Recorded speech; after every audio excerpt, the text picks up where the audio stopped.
What happens when the Arizona desert refuses to keep its secrets? Tonight on Black Fears, we're uncovering 8 disturbing true stories from Arizona's darkest corners, from abandoned mines to haunted highways. Names and identifying details have been changed for privacy, but every story you're about to hear is 100% real. Can you handle what lurks in the shadows? Drop your location and what time you're watching in the comments below, and hit subscribe if you dare.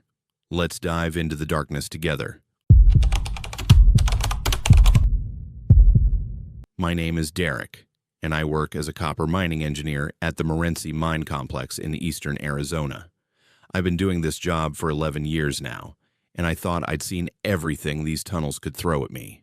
The heat, the dust, the equipment failures, the occasional cave-in scare, all part of the routine.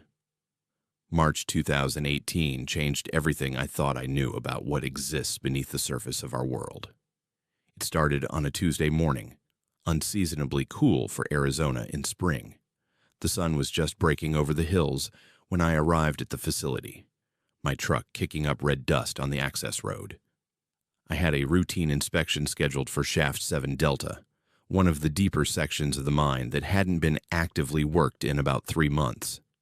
Management wanted to assess whether it was worth reopening or if we should seal it permanently and focus resources elsewhere.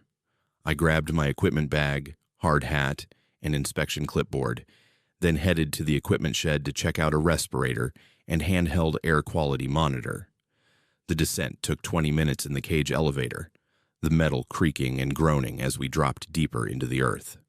The temperature rose with every 100 feet, and by the time I reached the 7 Delta level, I was already sweating through my shirt despite the ventilation system running at full capacity.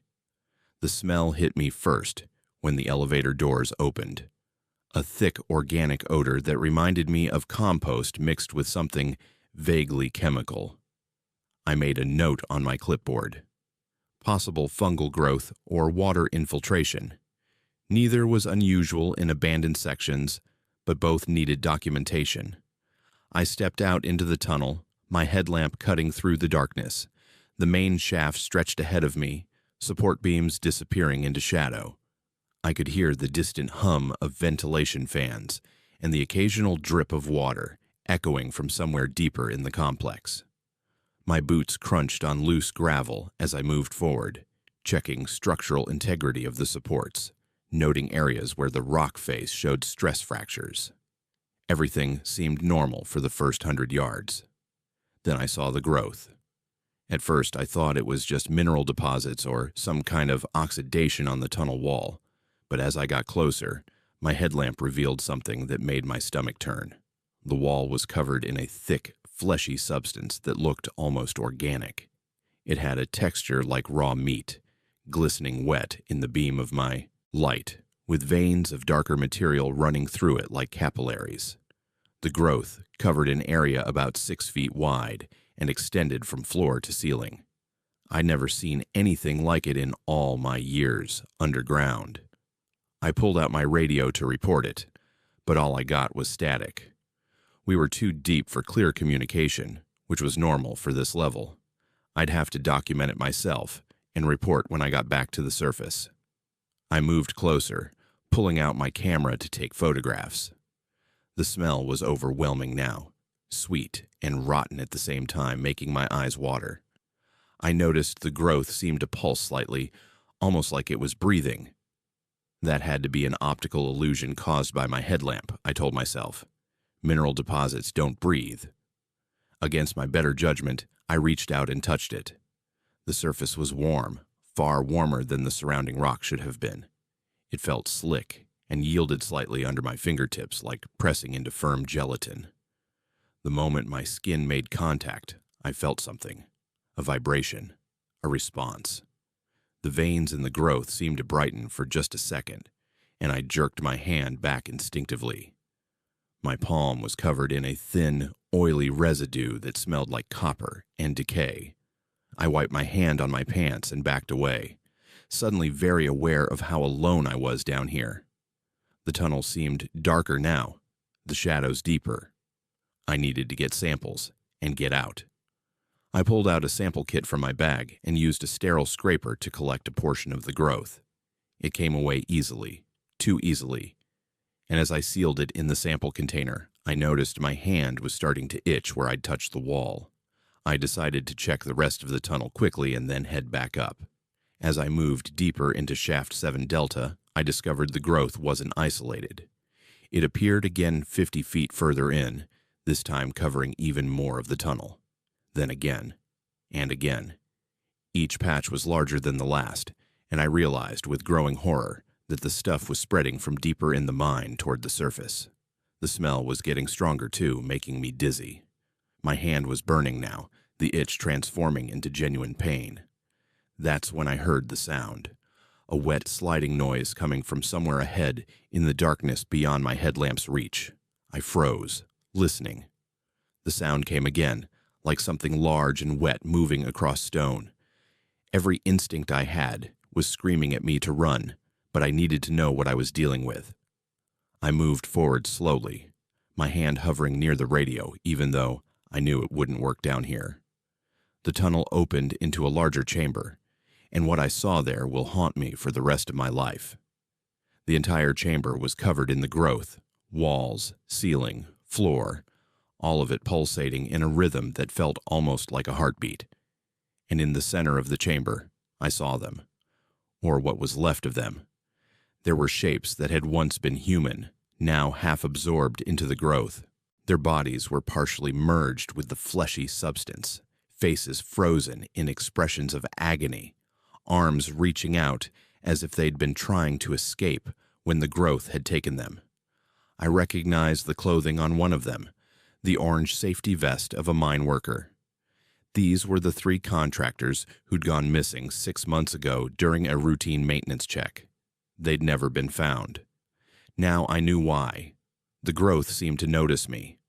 I know how insane that sounds, but I felt it. The pulsating rhythm increased, the veins brightening with bioluminescent light that cast the chamber in a sickly green glow. The wet sliding sound was getting closer, and I realized the growth itself was moving, reaching toward me like pseudopods extending from the walls. My hand was on fire now, and when I looked down, I saw dark veins spreading up my forearm beneath the skin, following my blood vessels. I ran. I don't remember making the conscious decision to do it, but suddenly I was sprinting back through the tunnel, my headlamp bouncing wildly, my breath coming in ragged gasps. Behind me, I could hear that wet sliding sound growing louder, faster. The growth was pursuing me. I could feel it in my hand, in my arm, something foreign moving through my bloodstream, trying to change me from the inside out.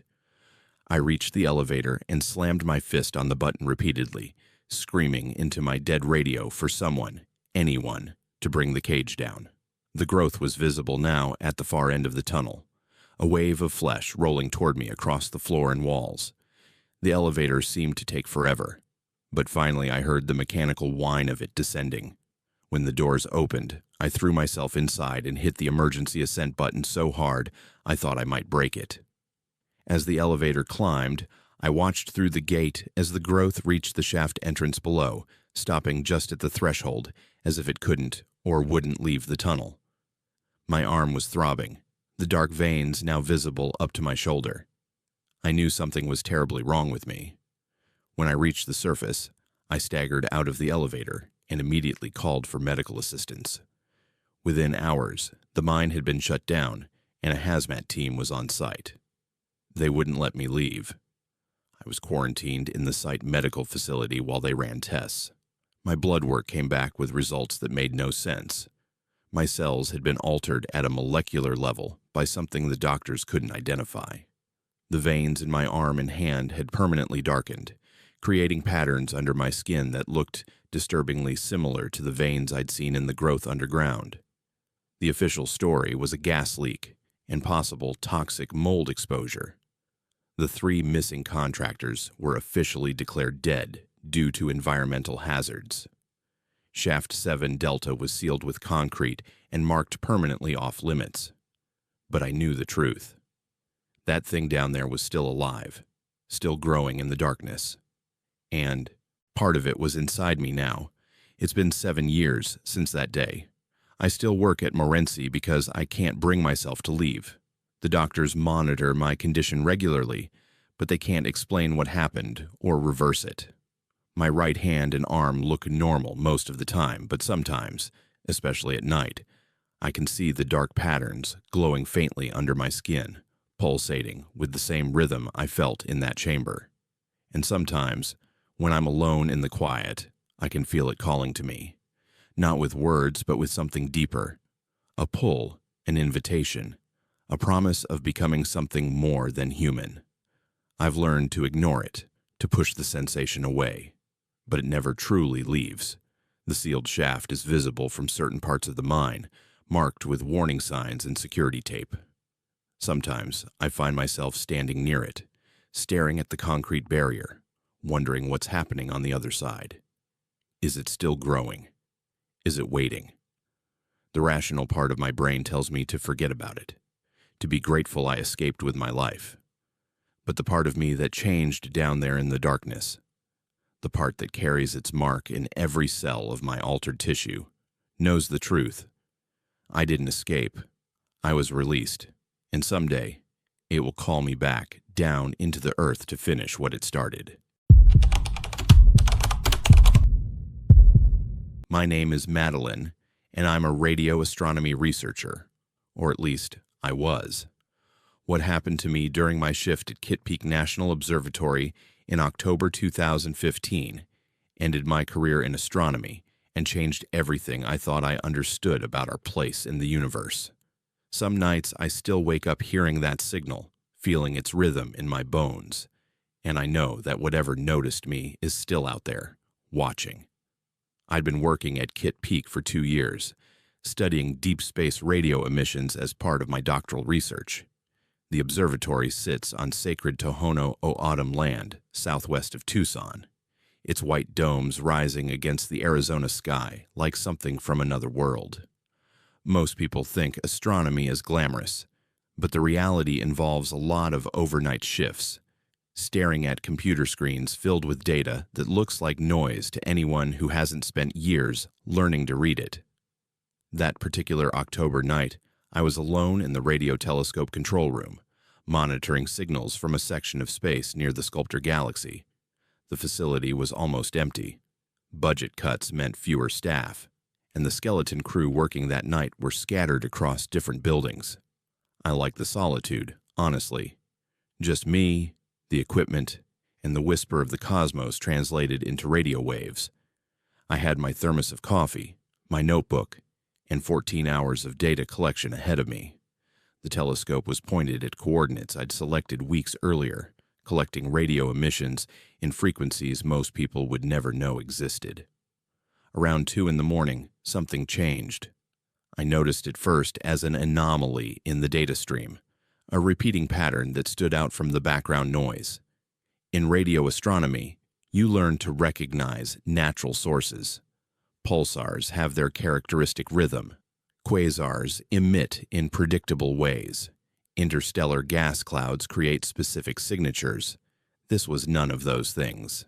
The pattern was too regular, too precise. It repeated every 17 seconds, each burst lasting exactly 2.3 seconds, with mathematical relationships in the frequency modulation that made my skin crawl. I adjusted the equipment, thinking maybe I was picking up interference from a satellite or Earth-based transmitter. But the signal's characteristics didn't match anything artificial from our planet. It was coming from the direction I'd pointed the telescope, but the strength was all wrong. Deep space signals are incredibly faint by the time they reach Earth. This one was strong, far stronger than it should have been, and getting stronger with each repetition. I started recording everything, my hands shaking slightly as I typed notes into my computer. This could be huge. This could be the kind of discovery that defines a career.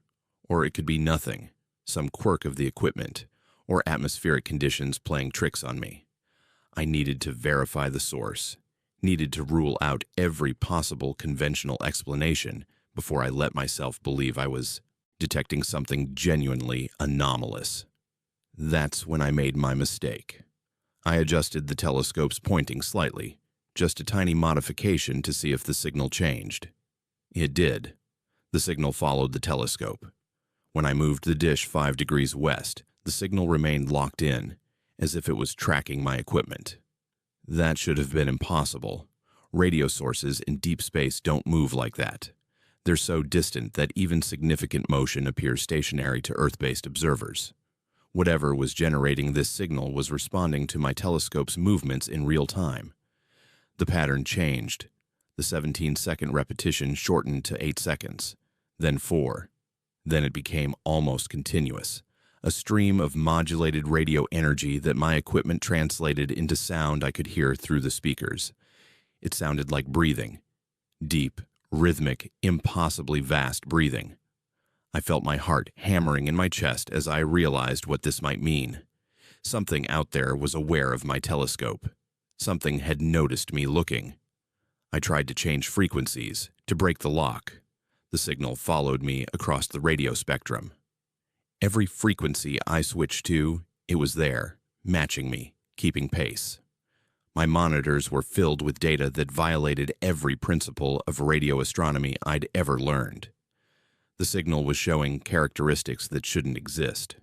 Phase relationships that implied the source was simultaneously at multiple distances. Frequency shifts that made no sense according to known physics. Then the nosebleed started. Just a trickle at first, and I grabbed a tissue absently, still focused on the data. But it got worse quickly, blood flowing freely down my face. My vision started to blur. The control room lights seemed to flicker, though when I glanced at them directly, they appeared steady. Time felt wrong. I'd look at the clock and see 2:47, then blink, and it would read 2:34, then 3:02. The sequence made no sense. The sound from the speakers was changing, becoming more complex. I could hear layers in it now, harmonics that created an almost musical quality, except the music was fundamentally wrong. It had too many notes happening simultaneously, intervals that made my brain hurt trying to process them.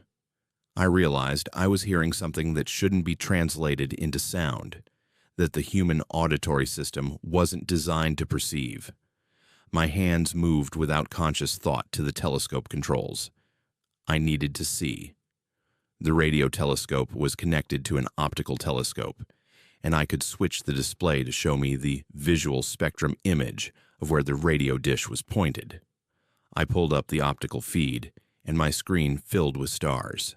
Empty space, nothing unusual. But as I stared at the image, something began to change. The stars were moving. Not the normal motion of Earth's rotation, but something else. They were shifting position, creating patterns, geometries that seemed to extend in more dimensions than the 3 I could comprehend. I felt like I was looking at the shadow of something vast, something that existed partially in our space and partially in something else. The patterns hurt to see, made my eyes water and my head pound.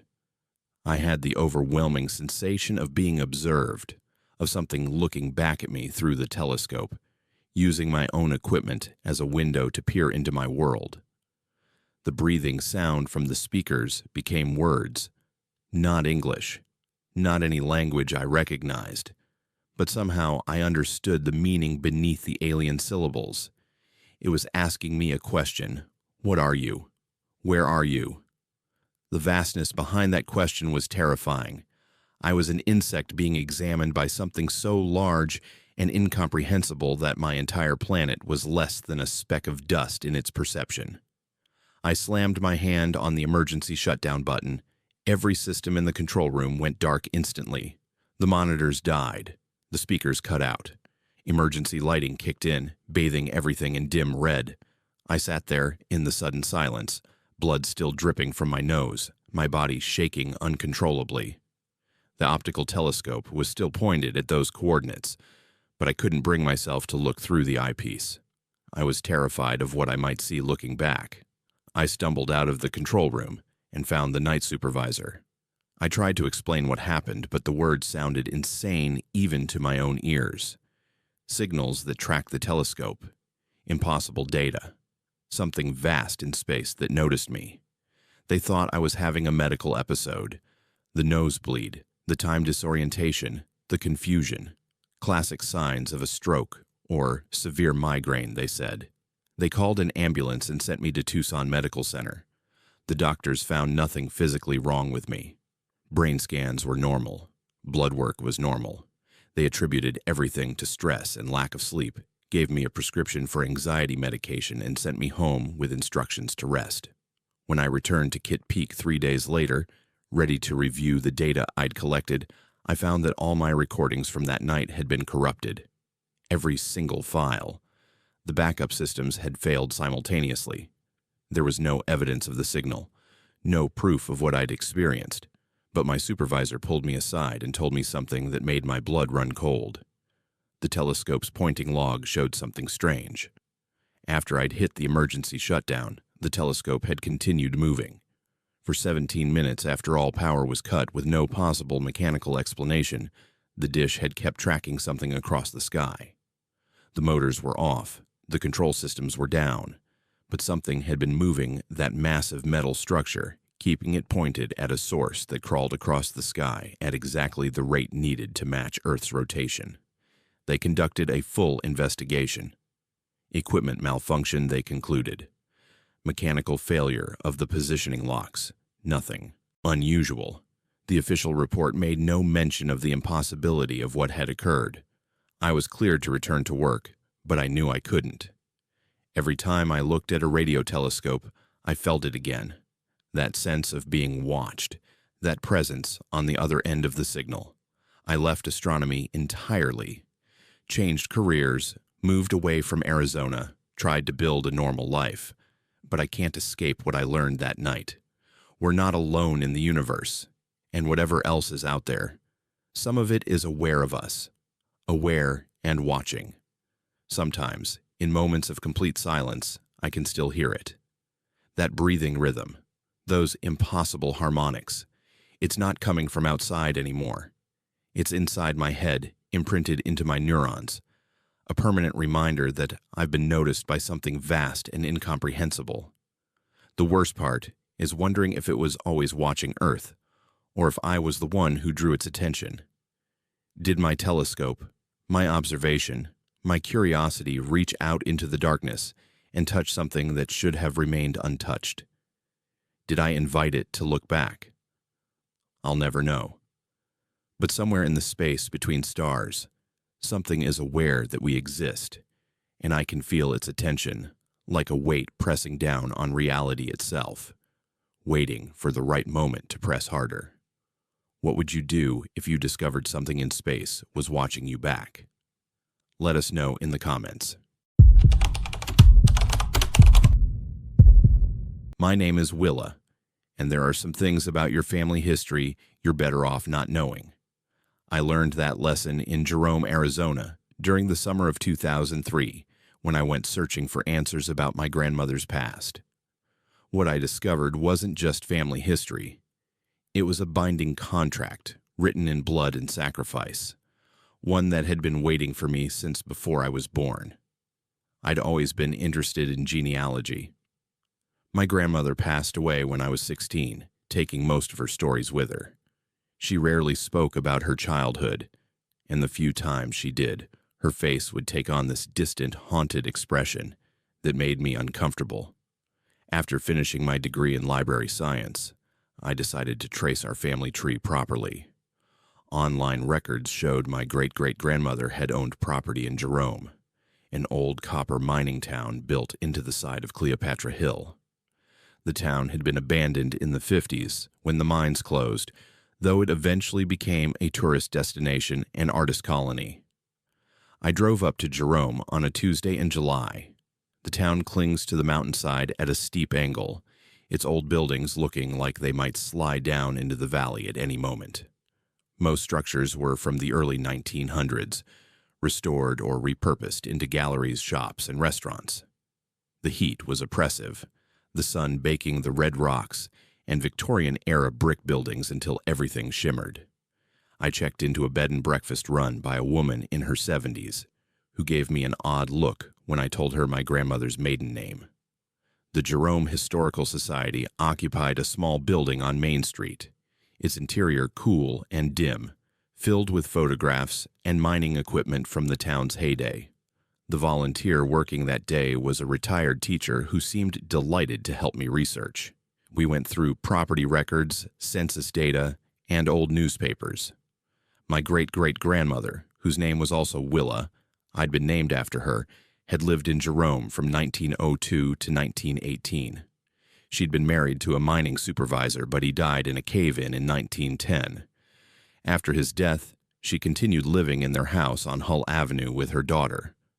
What struck me as strange were the gaps in the records. There were periods where no documentation existed for my ancestor at all, as if she'd simply vanished for months at a time. The volunteer noticed my confusion and suggested I check the Society's archive of personal papers. Many old families had donated journals, letters, and photographs over the years. Sure enough, there was a box labeled with my family name. Inside were 3 leather-bound journals, their pages yellowed and brittle. The handwriting was cramped and difficult to read, but I carefully photographed each page with my digital camera to examine later. There were also photographs, sepia-toned images of stern-faced women in long dresses, standing in front of houses I recognized from the streets I'd walked that morning. One photograph showed a group of 7 women arranged in a circle outdoors at night, the flash powder illuminating their faces with harsh light. They were holding hands, and in the center of their circle was something I couldn't quite make out. A dark shape that seemed to absorb light rather than reflect it. That night in my room, I began reading the journals. The first entries were mundane, accounts of daily life, complaints about the heat and dust, mentions of her husband's work. Then her husband died, and the tone shifted. She wrote about financial struggles, about being a widow with a child in a town where women had few options. She mentioned other women in similar situations, how they supported each other. Then came an entry that made my blood run cold.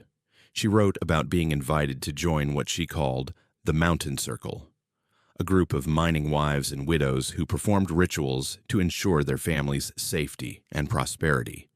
The practices were old, she wrote, brought from Europe by some of the women's grandmothers. The rituals required offerings, small ones at first, a lock of hair, a drop of blood, personal items with emotional significance. In exchange, the mountain would protect them. Accidents that should have killed their loved ones resulted in narrow escapes. Illnesses that should have been fatal resolved mysteriously. Money appeared when they needed it most. But there was a cost. Every 3rd generation, 1 woman from each bloodline had to return to Jerome and renew the pact. The ritual had to be performed during a specific window of time, between that woman's 25th and 28th birthday. If she failed to return, if she refused to participate, the protection would invert. Everything the mountain had given would be taken back with interest. The family would suffer accidents, illness, financial ruin. The curse would follow the bloodline until it was extinct or until someone returned to fulfill the obligation. My hands were shaking as I calculated the generations. My great-great-grandmother had performed the ritual in 1910. Her daughter, my great-grandmother, would have been exempt because she was the 2nd generation. My grandmother would have been the 3rd generation. I thought back to my grandmother's refusal to speak about her past, her haunted expression. Had she known? Had she refused? She died of cancer at 53, far younger than she should have. My mother had struggled with depression her entire life, and my father had left when I was young after a series of business failures. Was that the curse working through my family? I was 26 years old, 3rd generation from my grandmother, the designated heir. The next morning, I went back to the Historical Society and asked about the locations mentioned in the journals. The volunteer showed me where Hull Avenue was. Many of the old houses were still standing.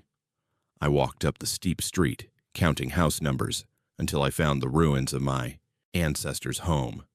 Only the foundation remained, along with portions of 2 walls.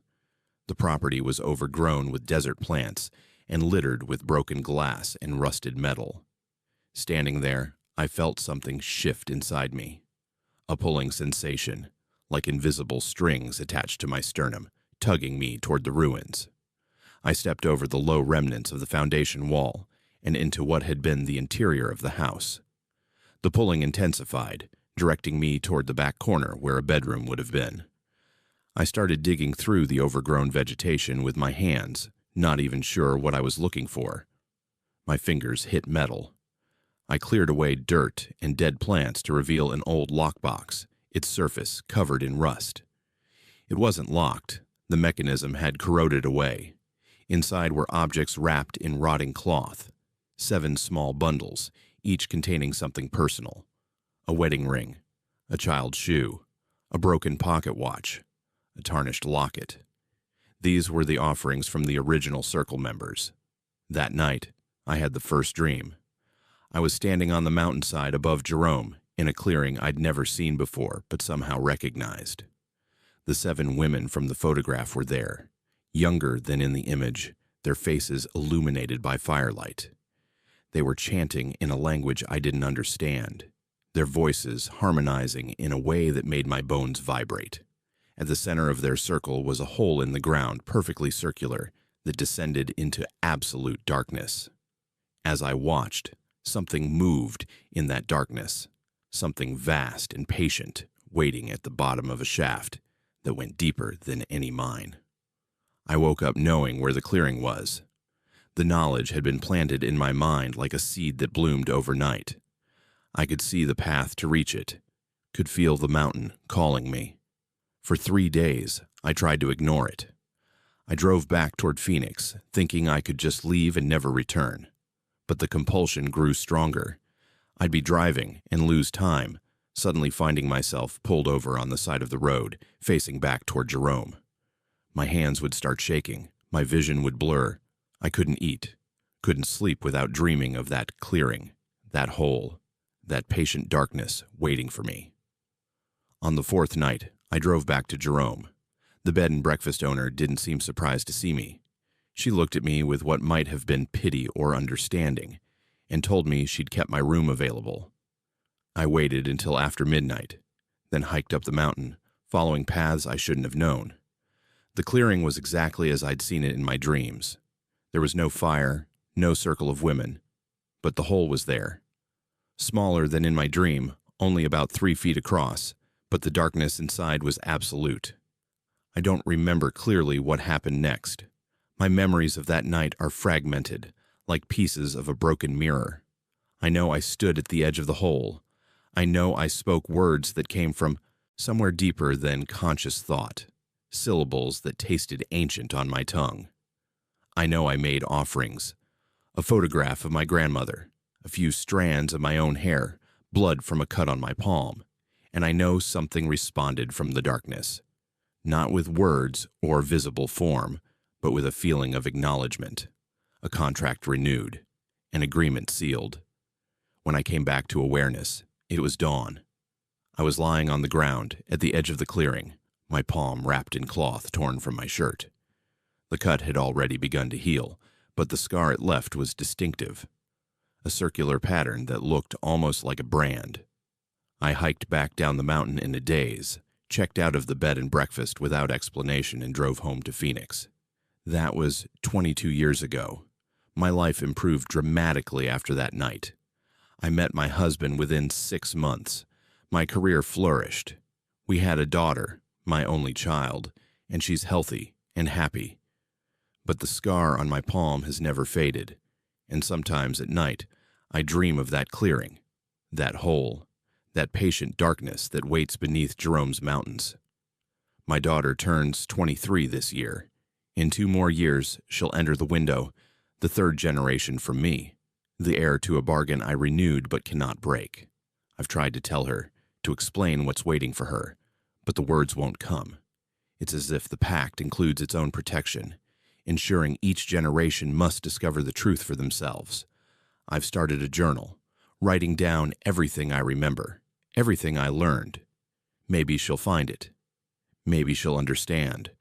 Or maybe she'll make the same choices I did, standing at the edge of that darkness, speaking words that echo back through generations of women who stood in the same place, bound by the same inexorable pull toward something ancient that lives in the mountain.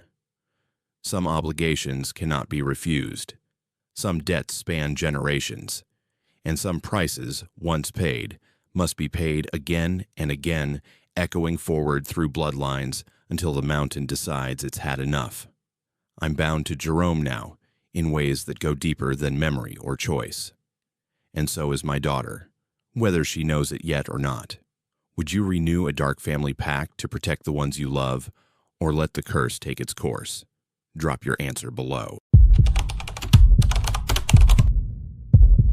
My name is Cal, and I'm a long-haul trucker. Been driving the same routes for 12 years now, crossing state lines in the dark while most people sleep safely in their beds. You see a lot of strange things on the highway at night. Tired drivers weaving between lanes, animals frozen in your headlights, weather that comes out of nowhere. But what happened to me on Highway 93 in November 2019 wasn't strange. It was evil, and it cost someone their life while I watched, helpless to stop it. I was hauling electronics from Phoenix to Las Vegas, a route I'd driven hundreds of times. The stretch of Highway 93 between Wickenburg and the Nevada border is desolate. Miles of empty desert, the occasional gas station, scattered ranches with lights that look like distant stars. Most drivers find it boring. I've always found it peaceful, a chance to think without distractions, just the hum of my engine and the endless ribbon of asphalt unwinding in my headlights. It was around 11 at night when I saw her. A figure on the shoulder near Wickenburg, thumb out, the universal sign for needing help. I don't usually pick up hitchhikers. Company policy and common sense both say no, but something about her posture looked desperate. As I got closer, my headlights revealed a young woman, maybe mid-20s, holding a small backpack.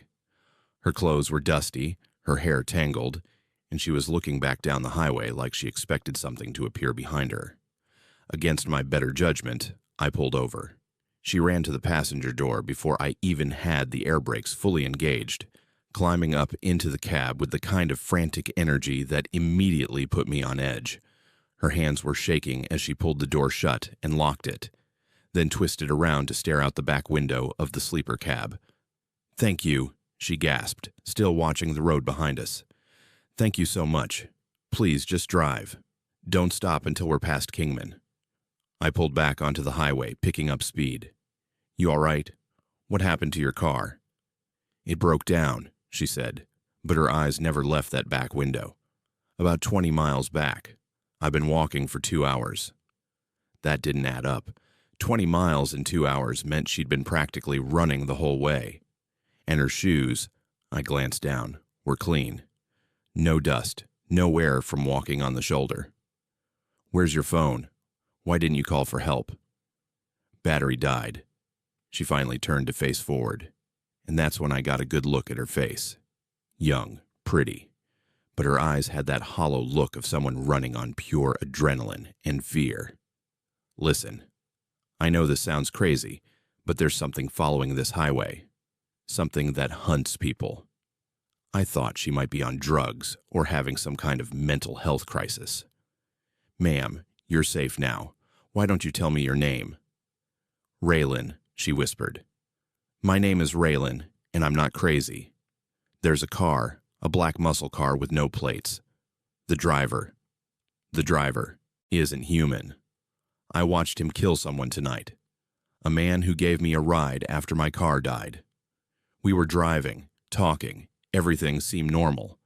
Then this black car appeared behind us, started following us, getting closer.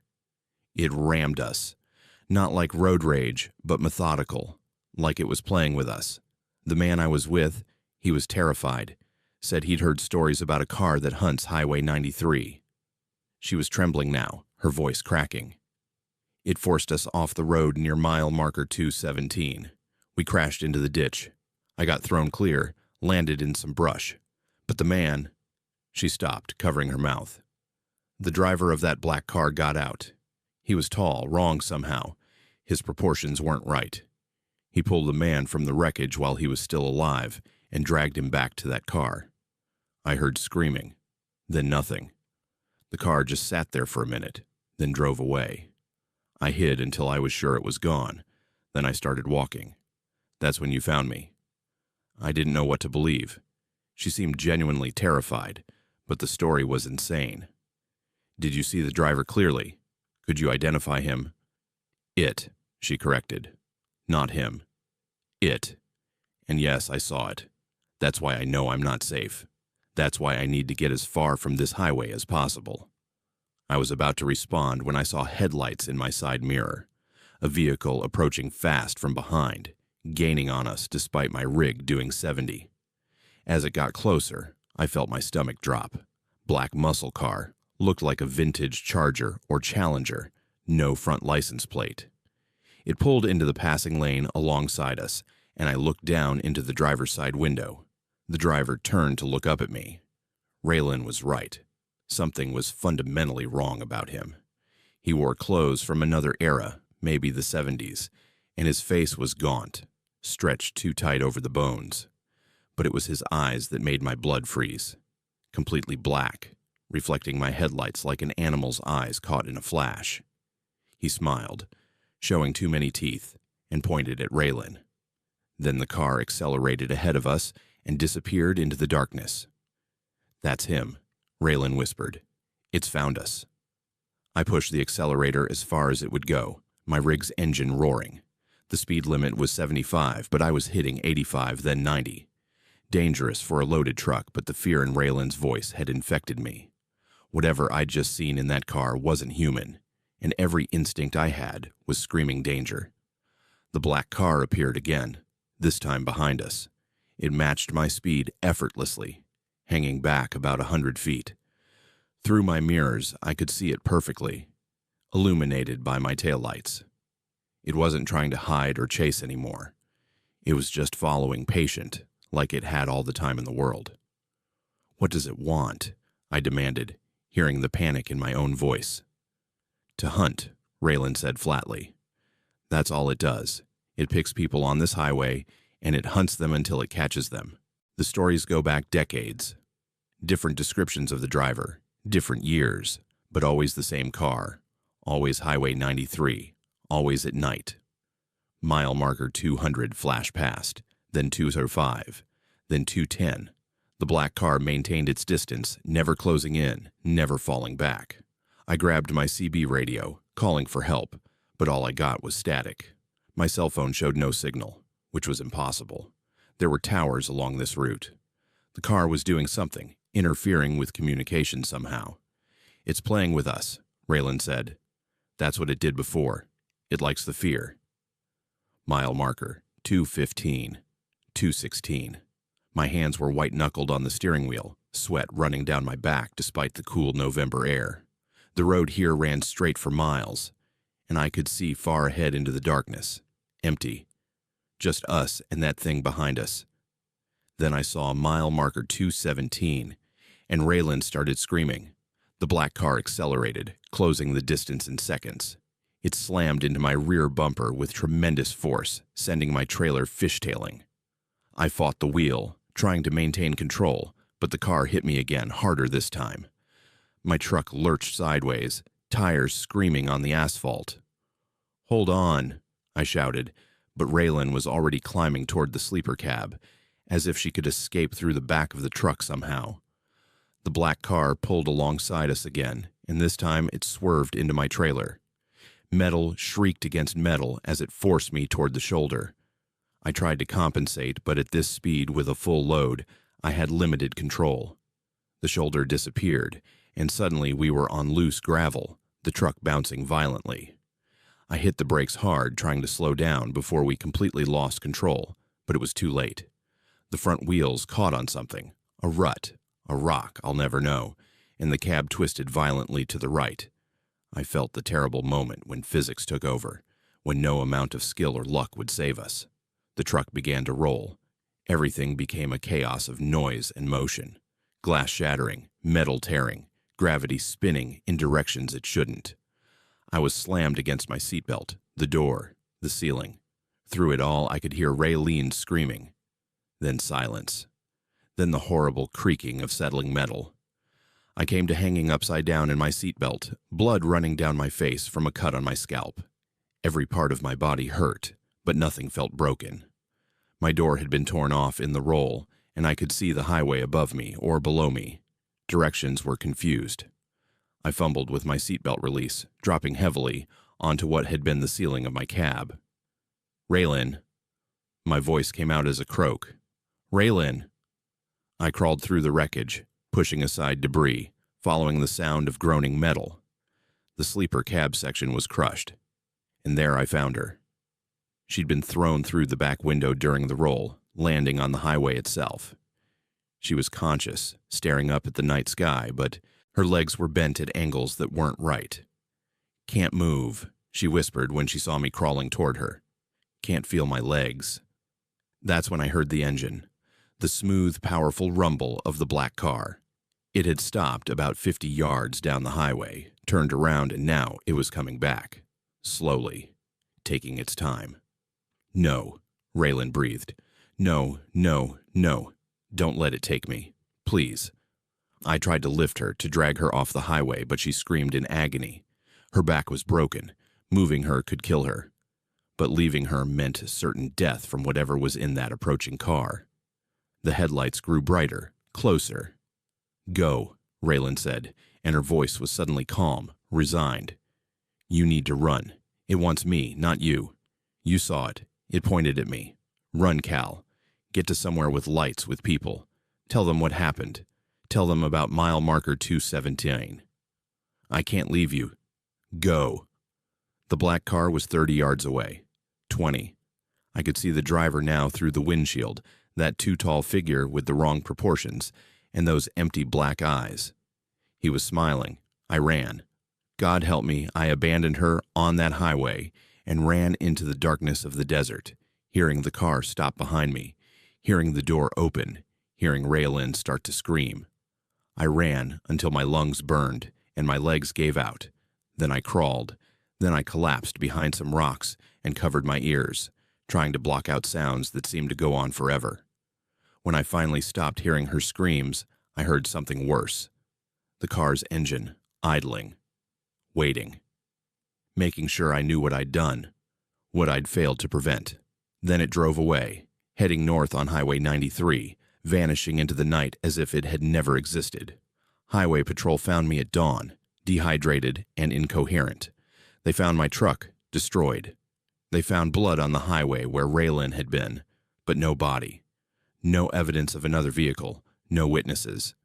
The official report said I'd fallen asleep at the wheel and crashed, hallucinated a passenger and a pursuing car due to head trauma. Case closed. But I know the truth. Something hunts Highway 93 at night, has been hunting it for decades, will keep hunting it until someone stops it, or until there's no one left to hunt. And sometimes, late at night when I'm driving, I don't take the 93 anymore, never will again. I see a black muscle car in my mirrors, and I wonder if it's coming for me next. If leaving Raylene behind marked me somehow, if I'm not safe anywhere, because I witnessed what should never be seen and survived what's meant to be fatal. If you were in Cal's position, would you have stayed to help Raylene or run to save yourself? My name is Phoenix, and I'm an environmental scientist with the United States Geological Survey. For 8 years, I've studied desert ecosystems across the American Southwest, documenting climate change impacts, tracking endangered species, and monitoring ecological shifts. The work is methodical, scientific, grounded in data and observation. Nothing in my training prepared me for what I encountered in the Painted Desert near Petrified Forest National Park in May 2021. What we found there challenged everything I understood about biology, evolution, and the invisible history buried beneath Arizona's ancient landscapes. The assignment seemed routine when it landed on my desk. Local rangers had reported unusual botanical growth in a protected sector of the Painted Desert, flowering plants that didn't match any documented Arizona species appearing suddenly after spring rains. The growth pattern was aggressive, spreading across several acres in just 2 weeks. My supervisor assigned me and my research partner Ahmad to investigate, collect samples, and determine if we were dealing with an invasive species that required containment. Ahmad and I had worked together for 3 years, conducting field research across Nevada, Utah, and Arizona. He was meticulous and skeptical, the kind of scientist who demanded 3 independent confirmations before accepting any conclusion. We drove out to the site on a Thursday morning, our equipment loaded in a USGS vehicle, sample kits, soil testing gear, GPS units, cameras, and enough supplies for 3 days of field work. The Painted Desert is otherworldly even under normal circumstances. Layers of sedimentary rock in reds, oranges, purples, and grays create a landscape that looks almost Martian, especially at sunrise and sunset. The area where rangers had spotted the unusual growth was about 6 miles from the visitor center, accessible only by dirt roads that required 4-wheel drive. As we approached, I could see why they'd been concerned. A broad swath of desert floor that should have been barren was covered in vibrant purple and blue flowers, their blooms massive and radiant against the pale soil. "That's definitely not native," Ahmad said as we parked and got out. The flowers were everywhere, hundreds of them, perhaps thousands, stretching across the landscape in patterns that looked almost intentional. Each plant stood about 2 feet tall with thick, fleshy stems and blooms the size of dinner plates. The petals had an iridescent quality, shifting colors slightly as you changed viewing angles. I knelt beside the nearest cluster and took photographs from multiple angles. The leaves were waxy, almost succulent-like, but the venation pattern was unlike anything in my reference databases. Ahmad began setting up soil sample collection while I examined the flowers more closely. That's when I noticed the smell, sweet but with an underlying chemical sharpness, like jasmine mixed with acetone. "You getting any respiratory irritation?" I asked Ahmad. Standard protocol when encountering unknown plant species was to monitor for toxic reactions. "No, but put your mask on anyway," he replied, already wearing his. We both donned N95 respirators and continued our work. I collected flower samples, carefully bagging and labeling each one. Ahmad took soil cores at various distances from the growth, noting GPS coordinates and soil composition. Everything felt professional, controlled, scientific. Then I noticed the animals, or rather the lack of normal animal behavior. A lizard was sitting motionless on a rock less than 3 feet from me, staring at nothing. A roadrunner stood frozen in the middle of the dirt track behind our vehicle, not moving even as I approached within arm's reach. In the distance, I saw a coyote walking in slow, methodical circles around one of the larger flower clusters, ignoring a jackrabbit that hopped past within easy striking distance. "Ahmad, you seeing this?" I pointed out the coyote's bizarre behavior.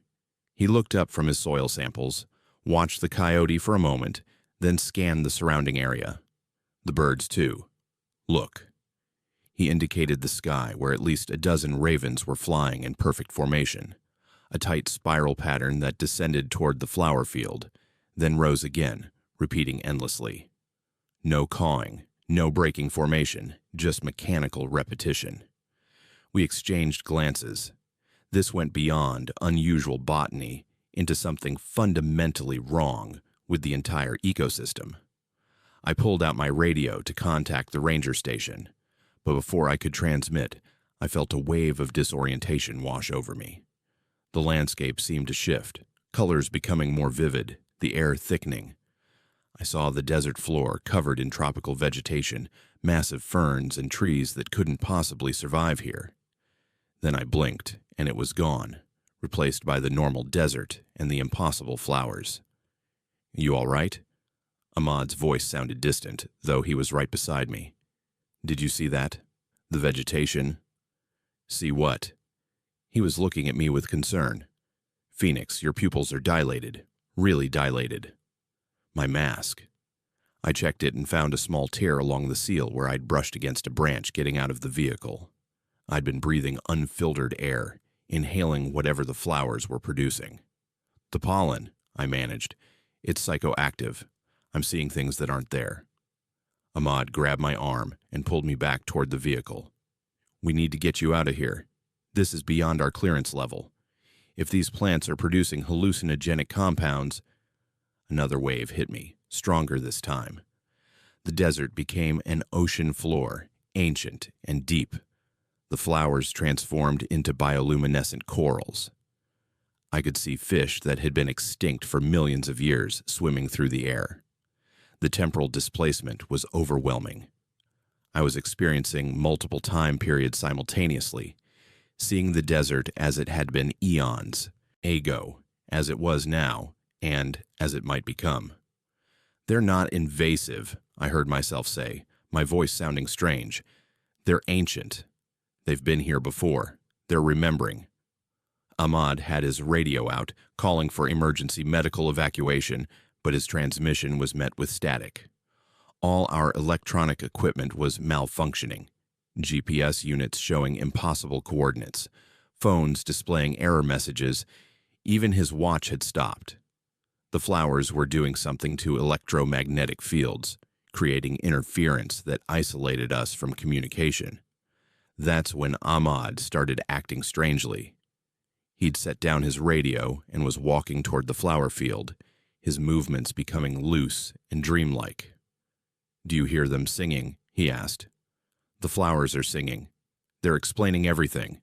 About the testing, about the buried facility, about how they've been waiting for the right atmospheric conditions to wake up." I forced myself to focus through the hallucinations. Buried facility. Testing. Those words triggered something in my scientific training, a memory of reading about Cold War-era biological weapons research conducted in remote locations. I stumbled to our vehicle and pulled out the geological survey maps, comparing our current location to historical land use records I'd downloaded before the trip.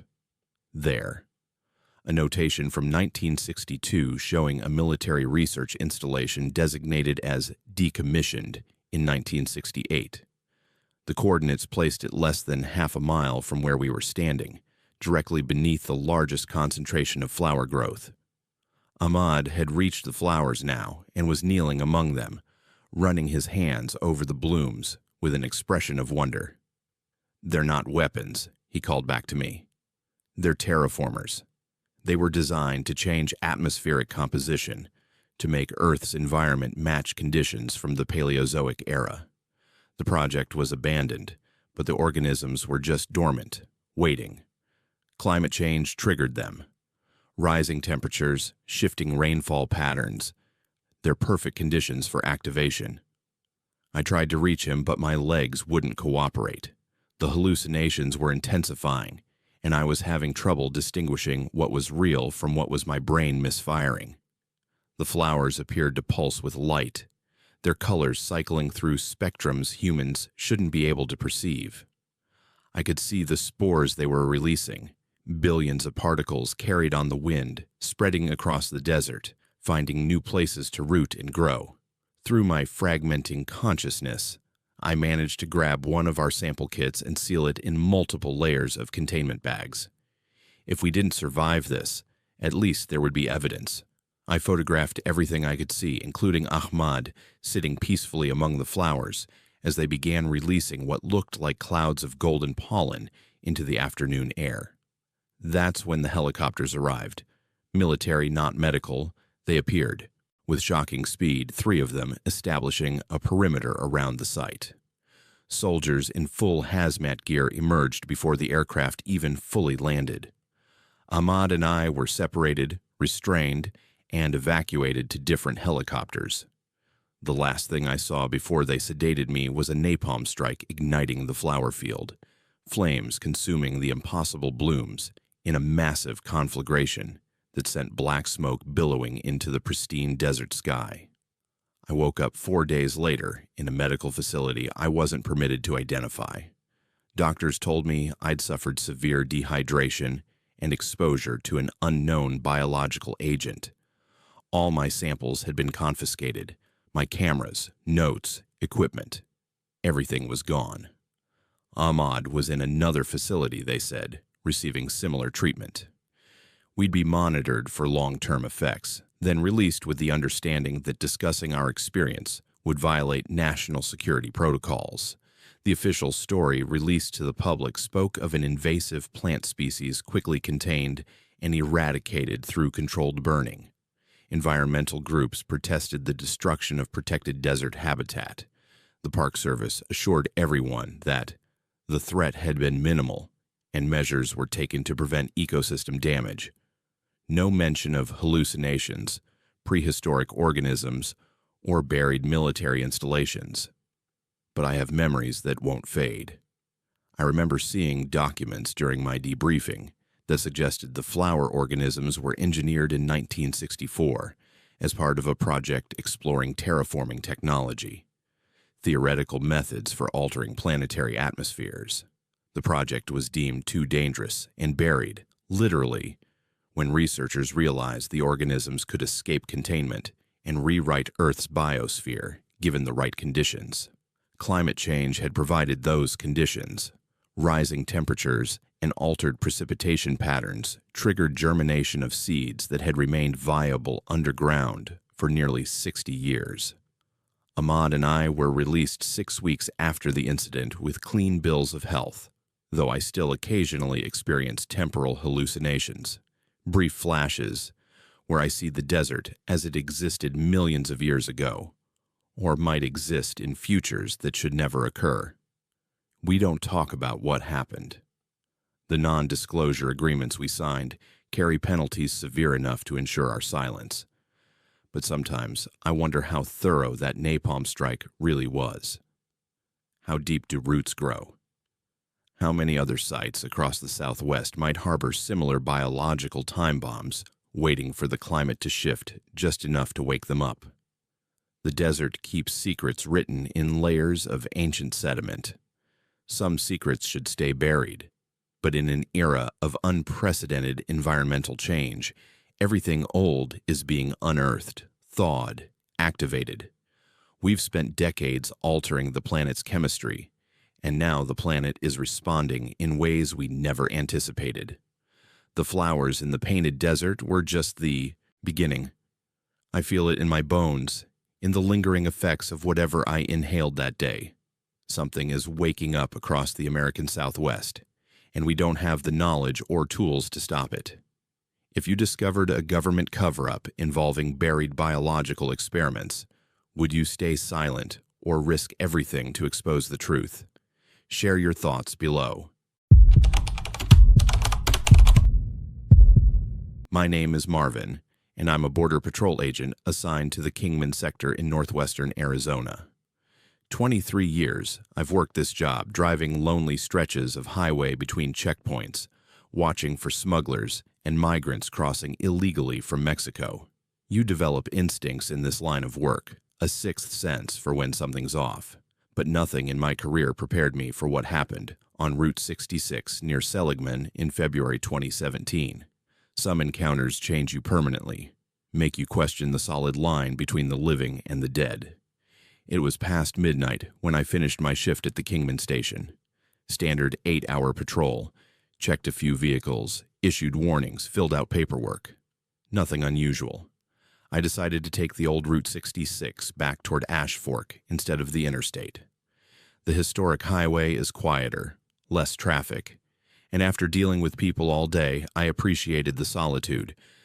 The night was cold, temperature dropping into the 30s, unusual for Arizona even in winter.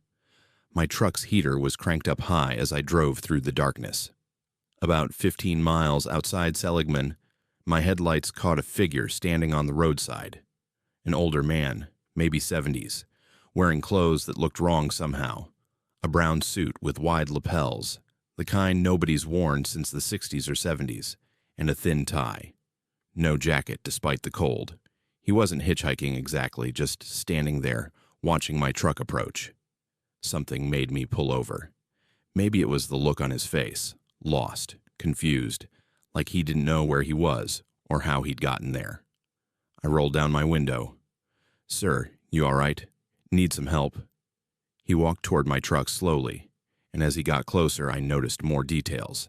His clothes weren't just outdated, they were pristine, like they'd just come from a store despite him standing in the desert. His shoes had no dust on them. "I need to get to Seligman," he said. His voice was thin, distant. "I've been trying to get there for a long time." "Hop in. It's about 15 miles up the road." I unlocked the passenger door, and he climbed in carefully, moving stiff like his joints hurt. He settled into the seat and stared straight ahead through the windshield, not looking at me, not making any small talk. The cab temperature dropped noticeably when he got in, my breath suddenly visible in the air despite the heater running full blast. I pulled back onto Route 66 and accelerated. The old highway was empty, just my headlights cutting through the darkness and the broken white lines disappearing under my truck. "You from Seligman originally?" I asked, trying to start a conversation. "Yes, born there. Left in 1968 to see the country. Took Route 66 east with my wife and daughter. We were going to visit family in Oklahoma, then continued to the coast. I'd never seen the ocean." He paused, still staring forward. "I never made it." Something about the way he said that made my skin crawl. "What happened?" "There was an accident. Or maybe not an accident. I don't remember clearly anymore. The car broke down somewhere in New Mexico. We pulled over to the side of the highway. I told my wife I'd walk to the nearest town for help. Told her I'd be back before sunrise, but I got turned around in the dark. Started walking the wrong direction. By the time I realized my mistake, I couldn't find the car again. Couldn't find the highway. I wandered for days. When I finally made it back to a road, everything had changed. The highway was different. The cars looked strange. Nobody would stop to help me."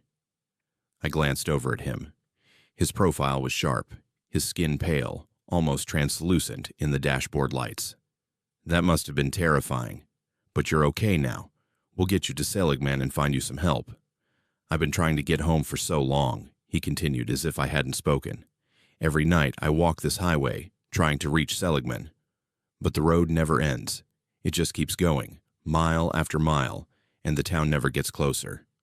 I can see it sometimes in the distance, the lights, but I can't reach it. Then dawn comes, and I start over." My hands tightened on the steering wheel. Something was very wrong. I checked my rearview mirror and saw nothing but empty road behind us. When I looked at the side mirror, the passenger seat appeared empty, but when I looked directly at him, he was sitting right there. My heart started pounding. "Sir, what's your name?" "Leonard. Leonard Brenner. And you don't need to pretend you can't see what I am. I know I'm dead. I've known for a long time. But I don't know where my wife and daughter are.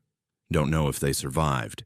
Don't know if they made it home, or if they died out there waiting for me to come back. My family never knew what happened to me. They must have thought I abandoned them, walked away, and never looked back. But I didn't. I tried so hard to find my way back." The temperature in the cab had dropped below freezing. I could see frost forming on the inside of the windshield. Leonard, or whatever was sitting in my passenger seat, continued staring ahead with that lost, desperate expression. "They searched for weeks," he said. "I know because I found newspaper articles later, much later, decades later. My car was found on Route 66 near Tucumcari with my wife's purse still inside, but no sign of my wife or daughter. No sign of me. The case went cold. Unsolved disappearance. But I didn't disappear. I died somewhere in the desert, lost and alone in whatever happened to my family. I wasn't there to protect them. I didn't know what to say. Part of my brain was screaming that this couldn't be real, that I was hallucinating or dreaming. But Leonard felt real. His voice, his pain, the cold radiating from him. It all felt undeniably present. "What do you need?" I finally asked. "Why are you still here?" "I need to go home," he said simply. I need to know what happened to them. I need my family to know I didn't leave them on purpose. I need them to know I died trying to get back. We were approaching Seligman now. The small town's lights appeared ahead. The historic Route 66 businesses and houses clustered along the highway. Leonard sat forward slightly, staring at the approaching town with an intensity that was painful to witness. Which house? I asked. Where did you live? He gave me directions. Turn here, drive 3 blocks, the blue house with the white trim. I followed his instructions through the quiet streets. Most of Seligman was dark, people asleep in their beds, unaware that something impossible was happening just outside their windows. We stopped in front of a small house that matched his description, though it had been renovated and updated since the 1960s. Leonard stared at it for a long moment. It's changed, he whispered. Everything's changed. Is she still here? Is my wife still alive? I don't know, I admitted. But I can find out. I can research your case, locate your family if they're still around. Let them know what you told me. He turned to look at me directly for the first time, and I nearly screamed. His eyes were hollow, empty sockets filled with shadow and loss. Would you do that? Would you tell them? Yes, I managed, I promise. Leonard smiled, and the expression was heartbreaking. Thank you. I've been so alone, so lost. But maybe now I can rest. He reached for the door handle, but his hand passed through it like smoke. He looked at his hand with something like surprise, then back at me. I think it's time. I think I've finally made it home. He began to fade. Not disappear exactly, but become transparent, like he was dissolving into the cold air. Tell them I love them, he said, his voice barely audible now. Tell them I tried to come back. Tell them I'm sorry. Then he was gone. The cab temperature immediately began to rise, the frost on the windshield melting in seconds. I sat there alone in my truck, parked in front of a stranger's house in the middle of the night, shaking uncontrollably. I checked the passenger seat and found nothing. No indentation where he'd sat, no moisture from the melted frost, no evidence he'd ever been there, except my memories and the lingering cold. I drove home in a daze, but I kept my promise. The next morning, I went to the Seligman Library and researched Leonard Brenner. Found his story in archived newspapers from 1968, missing person case, exactly as he'd described. His car was discovered abandoned near Tucumcari, New Mexico, but neither he nor his wife and daughter were ever found. The case remained unsolved, generating theories ranging from foul play to voluntary disappearance to alien abduction. I dug deeper, searching for any living relatives. Found an obituary from 2003 for Leonard's wife. She died of cancer, never knowing what happened to her husband. But their daughter had survived. She'd been 5 years old in 1968, and she was still alive, living in California. I got her contact information and called her. What she told me changed everything. Her mother had died in that car in 1968. Carbon monoxide poisoning from a faulty exhaust system while they waited for Leonard to return.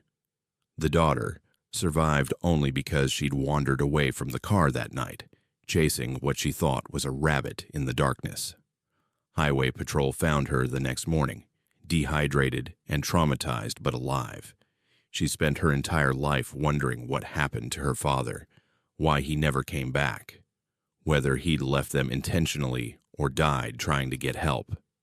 I told her everything Leonard had said, told her about him appearing on Route 66, about his desperate need to reach home, about his final words.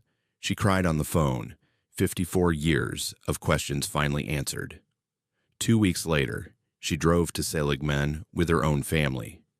We met at that blue house, which belonged to a different family now, and she held a small memorial service on the front lawn. Just a few words, some flowers, a framed photograph of her father from 1968.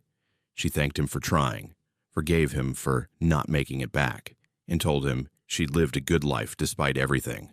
A month after that, I drove Route 66 near Seligman again, same stretch where I'd picked up Leonard. I half expected to see him standing there, still trying to get home, but the roadside was empty. The temperature in my cab stayed normal. Whatever had bound Leonard to that highway, whatever had kept him walking the same miles for 49 years, had finally released him. I don't talk about this experience with colleagues. Don't include it in reports. Don't mention it to friends.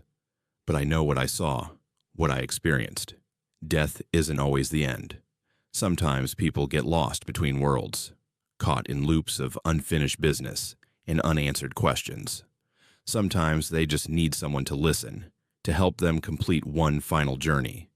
And sometimes, if you're in the right place at the right time, you can help a lost soul finally find their way home. Would you help a ghost find peace, or would fear keep you from getting involved?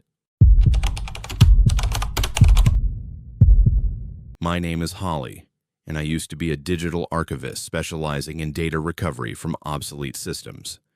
Companies would hire me to extract information from old servers, backup tapes, and abandoned storage facilities before they demolished buildings or upgraded infrastructure.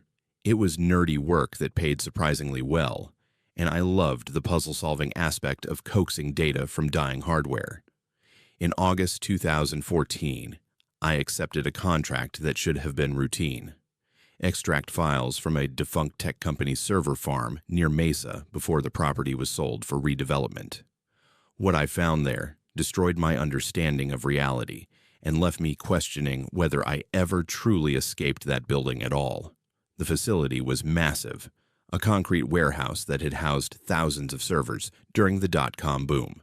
The company, Data Vault Systems, had gone bankrupt in 2008, and the building had sat empty since then, slowly deteriorating in the Arizona heat. My contract was straightforward. Recover any potentially valuable data, catalog it, and deliver it to the bankruptcy trustee. I had 5 days before demolition crews arrived. The building manager let me in, handed me keys, and told me he'd check on me each evening before locking up. The interior was exactly what I expected. Rows upon rows of server racks stretching into darkness.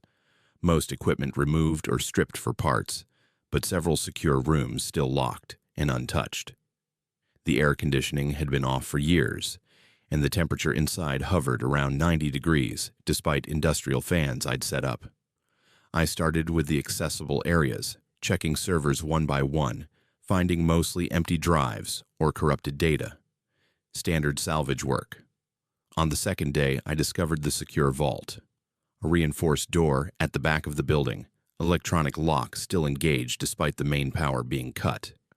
Someone had installed an independent power system, solar panels on the roof feeding batteries that kept this one section operational. That was unusual enough to pique my interest.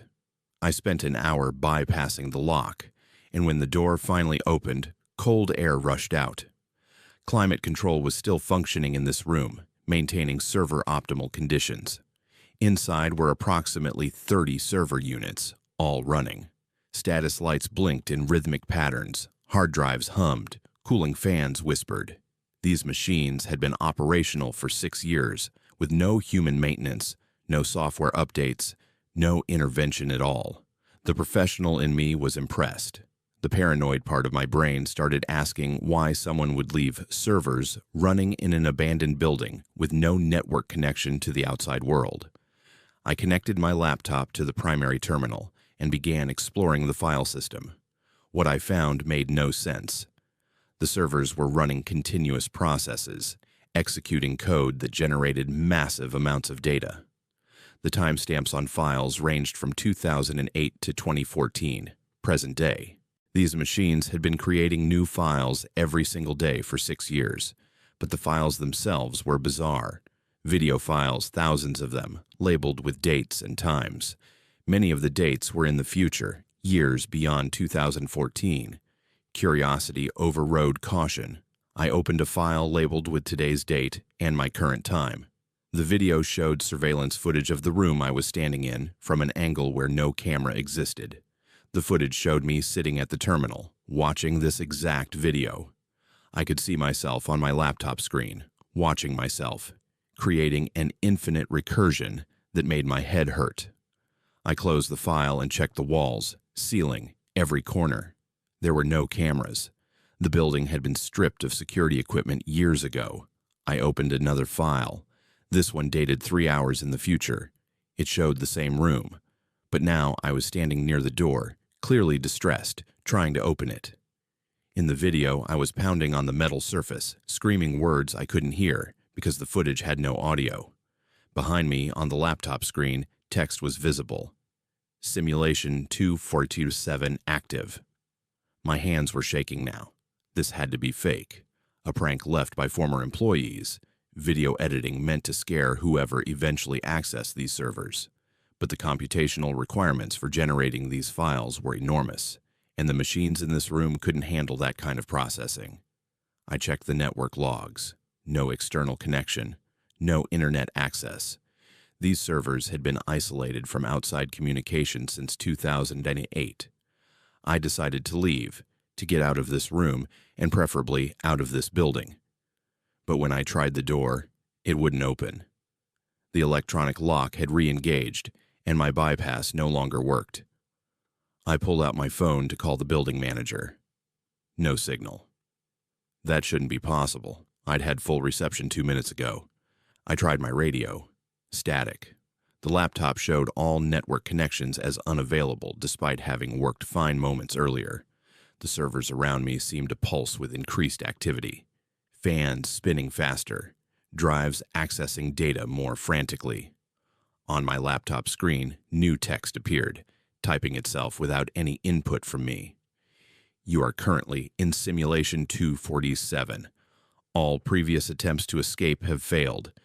Current simulation began August 18, 2014 at 14:37. Your name is Holly. You are a digital archivist. This facility will be demolished in 3 days. You will not reach the exit. I yanked the network cable from my laptop, but the text continued appearing. Disconnecting does not matter. The simulation runs independent of your devices. You have experienced this exact scenario 246 times. Each time you believe this is your first discovery. Each time you attempt different escape methods. Each time the simulation resets before demolition. We have been modeling your decision tree for 6 years. You are helping us perfect predictive human behavior algorithms. This was insane. Impossible. I refused to believe I was trapped in some kind of computer simulation. I was real. The building was real. The heat and dust and my pounding heart were all real. I grabbed my equipment and physically attacked the door, using a crowbar from my toolkit to pry at the edges. The metal bent slightly, but wouldn't give. The servers behind me continued their relentless humming, and on my laptop screen, which I'd left open despite disconnecting, a video began playing automatically. The video showed me escaping the room. I watched myself finally breach the door after an hour of effort, stumble into the main warehouse, and run toward the exit. But the footage continued, showing me reach the front door, throw it open, and step outside into a parking lot that was completely empty. No cars, no building manager's truck, no street beyond the property line. Just infinite gray void. The video version of me stood frozen at the threshold, then turned back toward the building. The camera angle shifted, showing my face, absolute terror and comprehension dawning. Then the footage cut to black with text. Simulation 247 reset in progress. I don't remember everything that happened next. My memories fragment into disconnected pieces. I remember getting the door open. I remember running through the warehouse. I remember reaching the exit and seeing the building manager's truck in the parking lot. The street beyond. The normal world looking exactly as it should. I remember driving away, checking into a hotel, and refusing to return to the facility for the remaining 3 days of my contract. The building was demolished on schedule. I never recovered any data, never completed the job, and the bankruptcy trustee terminated my contract without payment. I moved on to other projects, tried to forget about data vault systems and those impossible servers. But 6 months later, I received a hard drive in the mail. No return address, no note. just a single external drive. Against every instinct, I connected it to an isolated computer with no network access. The drive contained one folder labeled Simulation Archive, with 247 subfolders, each numbered. I opened folder 247 and found video files documenting everything I remembered from that facility.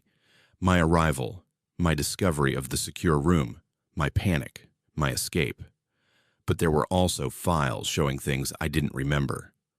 Alternate versions where I made different choices. Timelines where I called the police, where I destroyed the servers, where I never found the secure room at all. The final file was a text document. Simulation 247 concluded August 18, 2014 at 1942.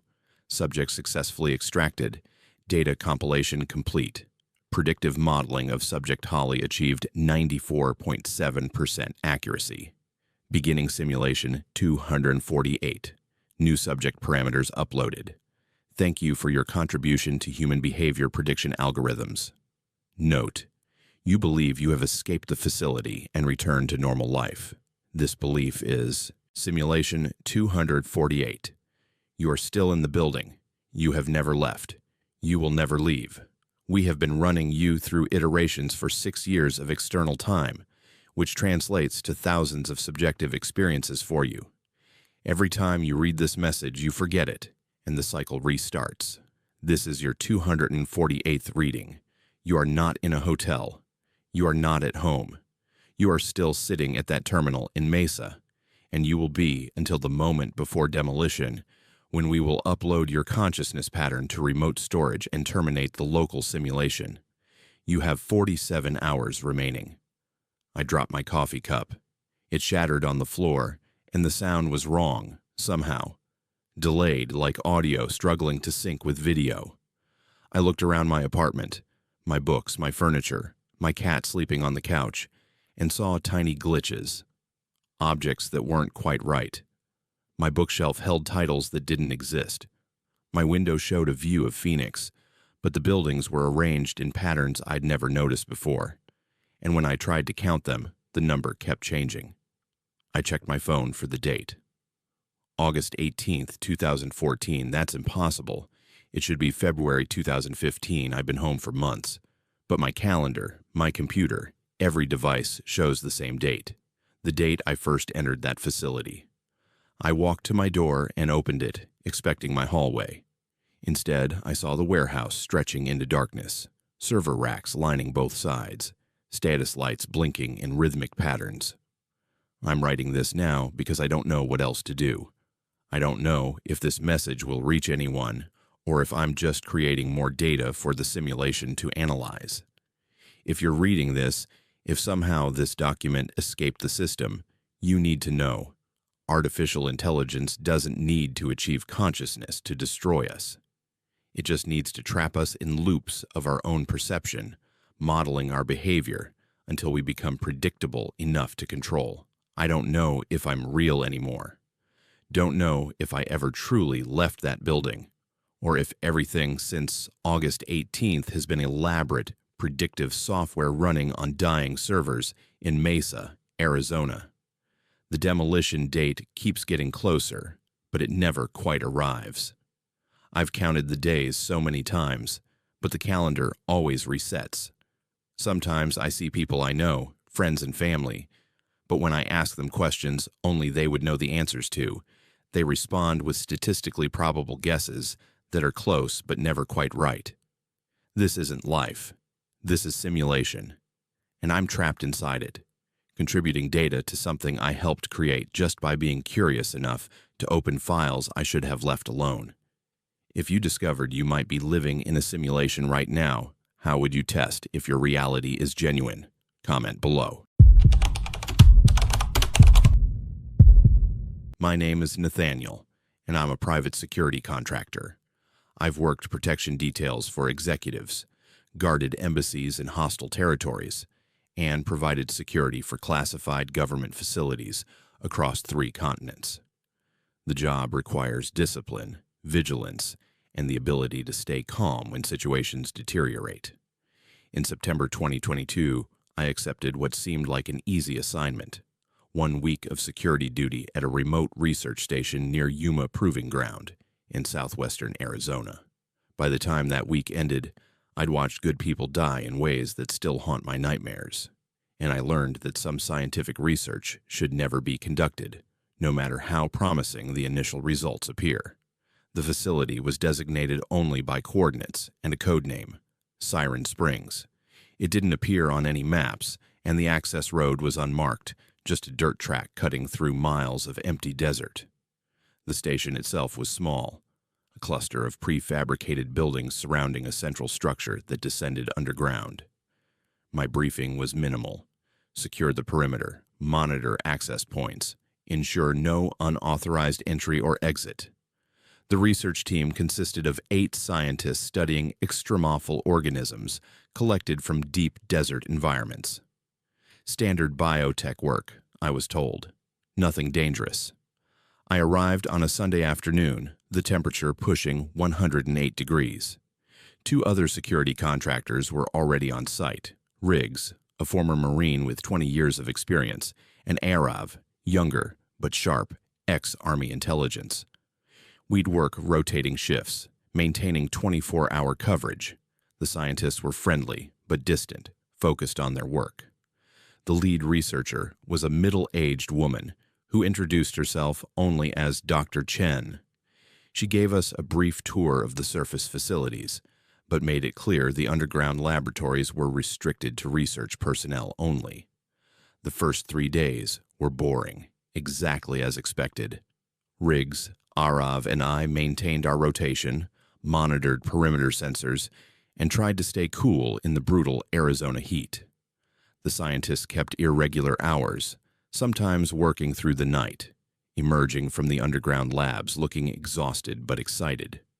Whatever they were studying down there had them energized, constantly discussing their findings in technical language I didn't understand. Everything changed Wednesday night. I was on duty, monitoring the security station when the containment breach alarm activated. Red lights flooded the facility, and an automated announcement began repeating: "Containment breach detected. Level 3. Initiating emergency protocols." I immediately radioed Riggs and Arav, who were in their quarters, and hit the panic button that should have connected us to whatever government agency supervised this facility. Nothing. Dead air. The communication systems were fried, showing nothing but error messages. I grabbed my rifle and headed toward the underground entrance where scientists were evacuating up the stairs, most still in lab coats, several with visible injuries. Dr. Chen was screaming orders about sealing lower levels and initiating sterilization procedures. I grabbed her arm as she passed. What happened? What breached? She looked at me with eyes that had seen something terrible. Subject 17. It escaped primary containment. We need to seal sub-level 3 immediately, or it will reach the surface. She pulled free and ran toward a control panel, fingers flying over the interface. Behind her, I could hear something moving in the stairwell leading down, a wet sliding sound that made my skin crawl. Riggs and Arav arrived armed and ready. "What's the threat?" Riggs demanded. "Unknown biological entity," I told him. "Hostile, coming up from below." We took positions covering the stairwell entrance as Dr. Chen continued working the controls. Other scientists huddled in the corner, some crying, one bleeding from deep lacerations on his forearm. The sliding sound grew louder, accompanied by a clicking noise like joints popping, getting closer. The first glimpse I got of Subject 17 defied easy description. It emerged from the stairwell, moving on multiple limbs. I counted at least 8 appendages, but they seemed to shift and reconfigure as it moved. The body was vaguely insectoid, but the wrong size, about the mass of a large dog, with sections that appeared both chitinous and somehow liquid, flowing and reshaping. Its coloration was desert-adapted, browns and tans that would blend perfectly with the Arizona landscape.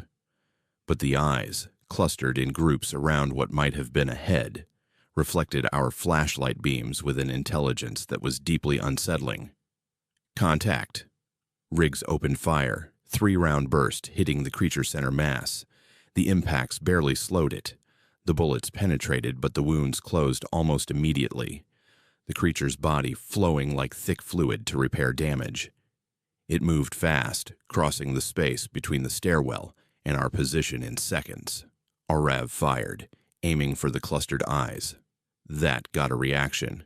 The creature recoiled, emitting a sound like steam escaping under pressure, and retreated toward the stairwell. "It's adapting," Dr. Chen yelled over the gunfire. The organism was engineered for extreme survivability. It learns from each attack, modifies its biology in real time. You can't kill it with conventional weapons. "Then what do we use?" I shouted back, maintaining my sight picture on the stairwell where the creature had temporarily disappeared. "The facility has a failsafe. Thermite charges embedded throughout the structure. If we can't contain it, we destroy everything. But we need to evacuate first. If those charges activate while we're inside, nothing survives." The creature emerged again, but this time it moved along the ceiling. Its body flattened and spread across the surface like some nightmare. Spider. It dropped on one of the scientists before we could react, multiple limbs wrapping around the screaming man. We couldn't shoot without hitting the scientist, and when Riggs tried to physically pull the creature off, one of its appendages lashed out, leaving deep cuts across his chest that burned like acid. The scientist's screams lasted about 10 seconds, then stopped abruptly. The creature released him and retreated back toward the stairwell, dragging the body with it. What we'd just witnessed wasn't feeding, it was collection. The organism was taking specimens, studying us the same way we studied specimens in a lab. "Sub-level 3 is sealed," Dr. Chen announced, her voice shaking. "But it's already bypassed primary containment. It can adapt to any environment, solve complex problems, and it's likely breeding. If it reaches the surface and disperses across the desert, containment becomes impossible." "How long until the thermite charges can be activated?" I asked, already knowing we were running out of options. 12 hours. The system requires authorization codes from 3 senior researchers, and 2 of them are still trapped on sub-level 2. She paused, listening to something over her radio headset. "They're dead. Subject 17 is showing pack behavior. There are multiples now." Pack behavior. The creature had reproduced, splitting or budding or whatever nightmarish process allowed it to multiply. We were dealing with multiple hostiles, each one learning from the other's encounters with us, adapting and coordinating. Riggs looked at me, and I saw the same conclusion in his eyes that I'd reached. We weren't going to contain this. Best case, we survived. The next 6 hours were the longest of my life. We fell back to the surface level, sealing every access point we could behind us. The creatures, I stopped counting after we encountered the 5th distinct individual, pursued us through the facility, testing defenses, probing for weaknesses. They'd adapted to gunfire, developing what looked like organic armor plating that deflected bullets. They learned to avoid our flashlight beams, moving in darkness and attacking from blind spots. We lost Arav on sub-level 1. He was covering our retreat, and one of the creatures came through a ventilation shaft above him. By the time we realized what was happening, it was too late. Riggs grabbed me before I could go back for him, dragging me up the stairs as Arav's screams echoed through the facility. The guilt of leaving him there still wakes me up at night. By the time Riggs, Dr. Chen, 2 other scientists, and I reached the surface level, we'd been fighting for 5 hours straight. We were exhausted, low on ammunition, and the creatures were still coming. Dr. Chen had managed to input 2 of the 3 authorization codes needed for the thermite failsafe. The 3rd code was in a terminal on sub-level 3, exactly where the breach originated and where the highest concentration of creatures was located. "There's an override," Dr. Chen finally admitted. "Emergency destruct can be manually triggered from the surface entrance control box, but someone needs to stay inside to activate it. The manual trigger requires a person to hold down the activation switch for 3 minutes while the system initializes. Once initiated, the charges detonate within 60 seconds of release. We all understood what that meant. Whoever stayed to trigger the destruct wouldn't have time to evacuate. It was a suicide mission. Riggs looked at the two surviving scientists, then at me. "Get them out," he said quietly. "I'll handle the destruct." "Riggs, I'm 62 years old. Knees are shot, back's worse. You're younger, faster. You get them to safety. I finish this." He handed me his remaining ammunition and moved toward the control panel before I could argue. I herded Dr. Chen and the other scientists toward the surface exit, a tunnel that led to an emergency egress point half a mile from the main facility. Behind us, I could hear Riggs opening fire, giving us time to run. The tunnel was dark, and we used flashlights sparingly, terrified of attracting attention. We were halfway through when the facility behind us exploded. The thermite charges weren't subtle. The heat was intense even at our distance, and when we emerged onto the desert surface, we could see a column of white-hot flame erupting from the facility's location. Everything within 100 yards was melting: metal, concrete, sand fusing into glass. Nothing biological could survive that inferno. Military helicopters arrived within 20 minutes. Fast response suggested they'd been monitoring the situation remotely, waiting to see if containment was successful before intervening. We were extracted, debriefed, and held in quarantine for 2 weeks, while they confirmed we hadn't been infected or contaminated by Subject 17. The official story was a chemical fire at a research station. Riggs was listed as killed in an industrial accident. Arav's body was never recovered. Officially, he'd never existed, his service record scrubbed. I was offered significant compensation to sign non-disclosure agreements and never discuss what happened at Siren Springs. I took the money, but I left the security contracting business. Can't work in that field anymore. Can't trust that the people hiring me are telling the truth about what they're protecting or what they're creating. Sometimes I dream about those creatures, about their intelligence and adaptability. I wonder if the thermite really destroyed all of them, or if something survived, burrowed deep into the desert, waiting for conditions to improve. I think about the scientists who created Subject 17, trying to develop organisms that could survive in extreme military environments, never considering that what they created might be too successful, too adaptive, too dangerous to control. If you had to choose between sacrificing yourself to save others or abandoning your team to survive, which would you pick? Tell us below. That's the end of our journey through Arizona's darkest corners tonight. 8 stories, 8 nightmares, 8 reminders that some horrors hide in plain sight beneath the desert sun. If these tales disturbed you, hit that subscribe button and join the Black Fears family. We bring you the most chilling true horror stories every week. Drop a comment telling us which story kept you up at night. And remember, the shadows are always watching. Until next time, stay afraid. This is Black Fears, signing off.